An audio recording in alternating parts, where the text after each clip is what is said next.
इस कहानी का शीर्षक है लालच बुरी बला है। एक शहर में एक आदमी रहता था।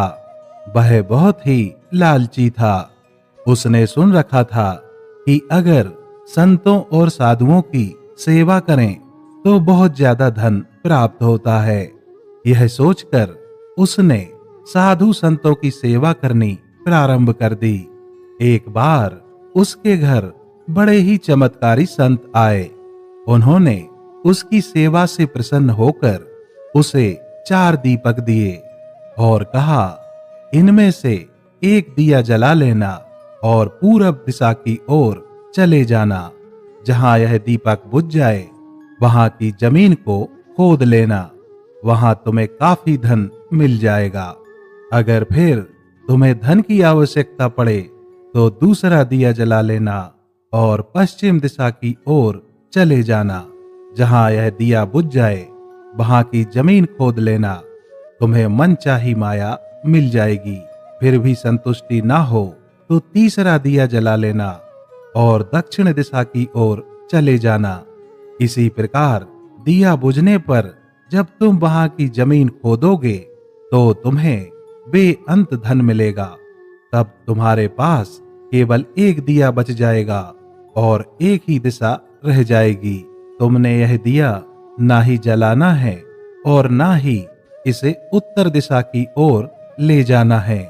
यह कहकर संत चले गए। लालची आदमी उसी वक्त पहला दिया जलाकर पूरब दिशा की ओर चला गया। दूर जंगल में जाकर दिया बुझ गया।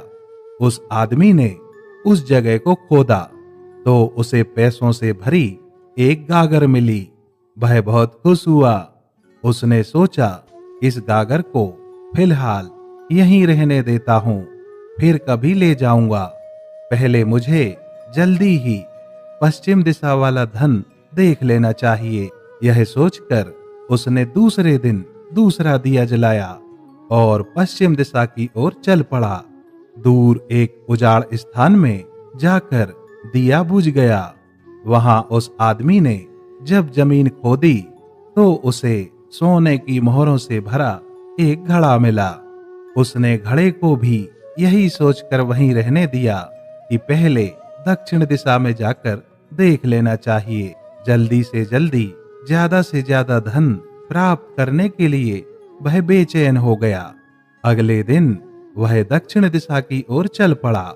दिया एक मैदान में जाकर बुझ गया। उसने वहां की जमीन खोदी तो उसे हीरे मोतियों से भरी 2 पेटियां मिली। वह आदमी अब बहुत खुश था। तब वह सोचने लगा, अगर इन तीनों दिशाओं में इतना धन पड़ा है तो चौथी दिशा में इनसे भी ज्यादा धन होगा। फिर उसके मन में ख्याल आया कि संत ने उसे चौथी दिशा की ओर जाने के लिए मना किया है। दूसरे ही पल उसके मन ने कहा, हो सकता है उत्तर दिशा की दौलत संत अपने लिए रखना चाहते हो। मुझे जल्दी से जल्दी उस पर भी कब्जा कर लेना चाहिए। ज्यादा से ज्यादा धन प्राप्त करने की लालच ने उसे संतों के वचनों को दोबारा सोचने ही नहीं दिया। अगले दिन उसने चौथा दिया जलाया और जल्दी जल्दी उत्तर दिशा की ओर चल पड़ा। दूर आगे एक महल के पास जाकर दिया बुझ गया। महल का दरवाजा बंद था। उसने दरवाजे को धकेला तो दरवाजा खुल गया। वह बहुत खुश हुआ। उसने मन ही मन में सोचा कि यह महल उसके लिए ही है। अब वह तीनों दिशाओं की दौलत को भी यहीं ले आकर रखेगा और ऐश करेगा। वह आदमी महल के एक एक कमरे में गया। कोई कमरा हीरे मोतियों से भरा हुआ था। किसी कमरे में सोने के कीमती से कीमती आभूषण पड़े थे। इसी प्रकार अन्य कमरे भी बेअंत धन से भरे हुए थे। वह आदमी चकाचौंध होता जाता और अपने भाग्य को शाबाशी देता।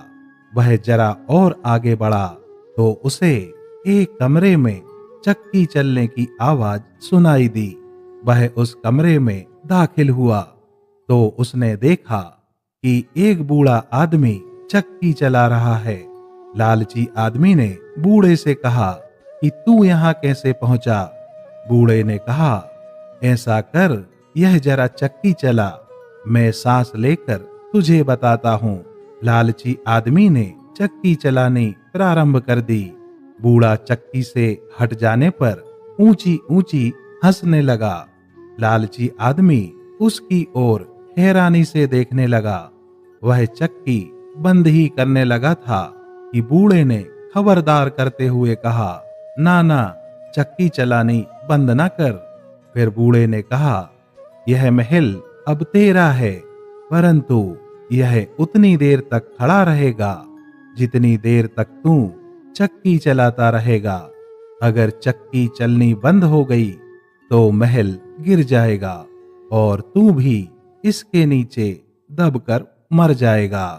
कुछ समय रुककर बूढ़ा फिर कहने लगा, मैंने भी तेरी तरह लालच करके संतों की बात नहीं मानी थी और मेरी सारी जवानी इस चक्की को चलाते हुए बीत गई। वह लालची आदमी बूढ़े की बातें सुनकर रोने लग पड़ा।